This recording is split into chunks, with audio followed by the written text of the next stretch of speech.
বন্ধুরা, কালকের দিনটা সবচেয়ে শুভ দিন। কালকে যে রক্ষাবন্ধন ছিল তার জন্যে ভাই বোনদের জন্য অত্যন্ত শুভ দিন ছিল। তো কালকে আমি কোনো রকম ভিডিও কিন্তু আপলোড করি না এই রক্ষাবন্ধনের, কারণ কালকে আমি কোনো রাখি বাঁধিনি। তো কিছু ভাই বোনদের উদ্দেশ্যে আমি আজকে কথা বলবো যে এই সারাটা বছর বোনেরা কিন্তু শুধুমাত্র একটা দিনের অপেক্ষায় থাকে যে একসাথে হব বা একটু কথাবার্তা হবে, দেখা হবে, সেই আশাতেই বসে থাকে। কিন্তু এই শুভ দিন কি সবাই মানাতে পারে বলো? আমার মতন কিন্তু হাজারো বোন আছে যে কালকের দিনে চোখের থেকে জল ফেলতে হয়েছে।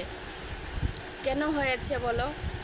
অনেকে দেখেছি আমি কালকে ভিডিও আপলোড করেছে, রক্ষাবন্ধনের প্রচুর ভিডিও আপলোড করেছে, ভাই দাদাদের সাথে হাসি খুশি করে রাখি বাঁধছে, সেই ভিডিওগুলো আপলোড করেছে।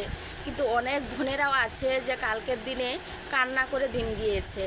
অনেককেও দেখেছি এরকম আবার ভিডিও আপলোড করতে যে রাখিটা শুধু হাতে নিয়েই কান্না করছে, অথচ ভাই বা দাদা কেউ পাশে ছিল না।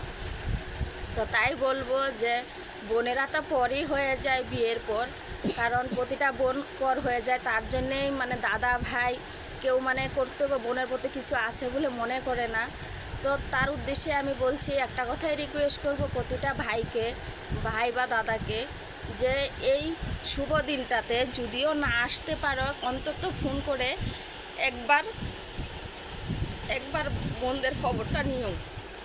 আমি একটা কথাই বলবো যে না, প্রতিটা ভাইরা যেন বোনদের একবার হলেও ফোন করে শুধু জিজ্ঞাসা তুই কেমন আছিস, এই কথাটা যদিও জিজ্ঞাসা করে তাহলে কিন্তু প্রতিটা বোনের চোখে এরকমভাবে জল পড়বে না।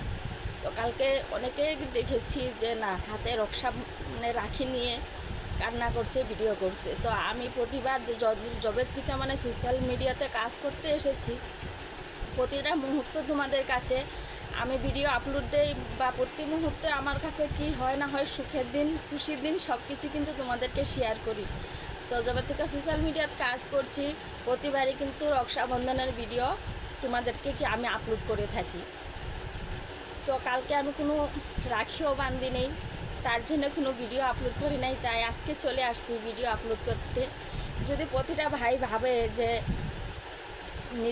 নিজের বউকে, যে বিয়ের পর তো একদম বোনদের প্রতি কোনো কর্তব্য থাকেই না, তারপরও বলছি যদি মনে হয় যে না প্রতিটা ভাইয়ের যদি চায় কিন্তু বোনদের মুখেও কিন্তু হাসি ফুটাতে পারে, যেরকম কি বছরে একবার হলেও বোনদের কাছে গিয়ে যে রাখিটা বেঁধে আসবে।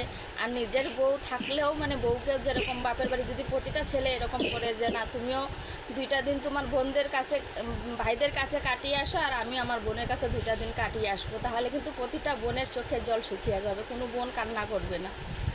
তাই আমার পরিস্থিতি খুবই খারাপ ছিল, তার জন্য এবার আমি রাখিটাও বাঁধি নাই। তাছাড়া দেখো কালকে তো 9 আগস্টে রাখি বন্ধন গিয়েছে, তার আগে কিন্তু 7 আগস্টে আমার ছোটো ছেলের জন্মদিনও গিয়েছে।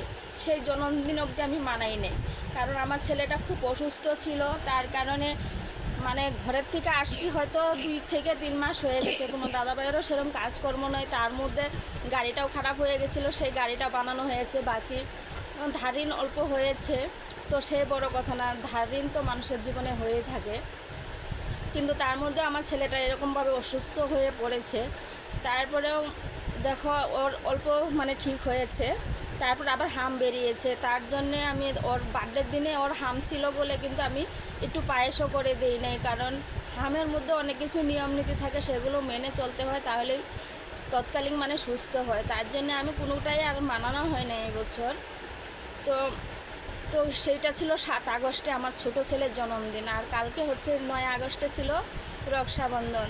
তো আমার মতন হাজারো বোন এরকম হাতে কিন্তু মোবাইল ধরে বসে থাকে অপেক্ষায় যে না ভাই বা দাদারা দূরে থাকলেও হয়তো একটা কল করে আমাকে জিজ্ঞাসা করবে যে আমি কেমন আছি, বোন তুই কেমন আছিস। সেই কথাটা যদি প্রতিটা ভাই বলে তাহলে কোনো বোন কান্না করবে না, কোনো কারো বোনের মন ভেঙে যাবে না, তাহলে কিন্তু দুনিয়াটা অনেক সুন্দর হবে।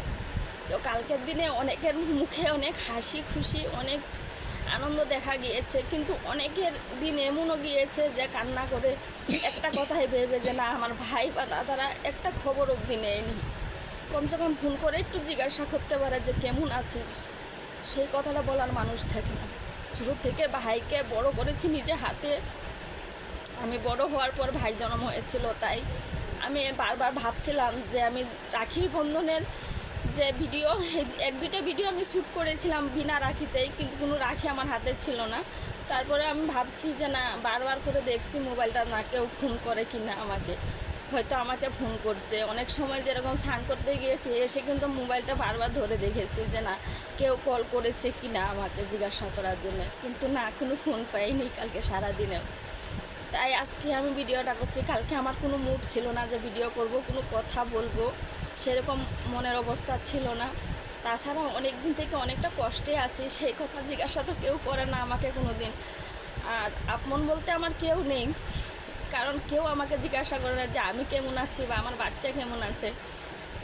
তো একটা মাত্র দিদি আছে আমার, শুধু সেই আপদে বিপদে প্রতিটা মুহূর্তে কমসে কম অন্তত আমার খবরটা নেই। ওই তো পুচকারও শরীর ভালো ছিল না, আসছিল আমার দিদি, এই একই মাত্র দিদি। আমি অনেক সময় ভাবি যে অনেক সৌভাগ্য হয়তো করেছি, তার জন্য এরকম একটা দিদি পেয়েছি। কারণ আজকের থেকে না, আমার যখন থেকে বিয়ে হয়েছে যে কোনো কষ্ট যে কোনো পরিস্থিতিতে দিদিকে পাশে পাই, আর কাউকে পাই না। বাবা মারা গিয়েছে 3 বছর হয়ে গেছে, কেউ কিন্তু আমার খবর নিচ্ছে না। আর 3 বছর থেকে আমি কোনো বাড়িতেও যাচ্ছি না। তো অনেক সময় মন খারাপ হয়, আজকে যদি বাবা বেঁচে থাকতো অন্তত ফোন করে বলতো। আগে অনেকবার বাবা বলেছে আমি যখন মারা যাব তখন অনেক কান্না করবি, তখন তোদেরকে কেউ ডাকবে না, কেউ বলবে না। তাই অনেক অনুষ্ঠান, অনেক পূজা পাল, অনেক কিছু হয়ে যায়, কিন্তু আমরা জানতেও পারি না। একমাত্র মা বেঁচে আছে, তারও খবর নিতে পারি না। আর আমি যেখানে থাকি এখান থেকে খুব বেশি দূরও না, 1-1.5 ঘন্টার মধ্যে কিন্তু পৌঁছা যায় ইচ্ছা করলে, সেইটাও যেতে পারি না আমি। আমার মতন অভাগা মনে হয় পৃথিবীতে নেই। তবে একটাই কথা বলবো, যে প্রতিটা ভাইকে বলবো যে বোনদের অন্তত একবার ফোন করে খবরগুলো নিও। বোনরা কিন্তু বেশি কিছু চায় না, যে কিছু আমাকে গিফট দিবে বা কিছু, সেটা না, ভালোবাসাটা সবচেয়ে বড় কথা হয়। তাই ভালোবাসার খাতিরে নাই হোক একবার ফোন করে জিগেও যে কেমন আছে। বোনরা যত কষ্টে থাকলেও কোনোদিন টাকা পয়সা কোনো ভাইদের কাছে খুঁজবে না। তো আজকে ভিডিওটা এখানে শেষ করছি বন্ধুরা, সবাই ভালো থেকো, টাটা।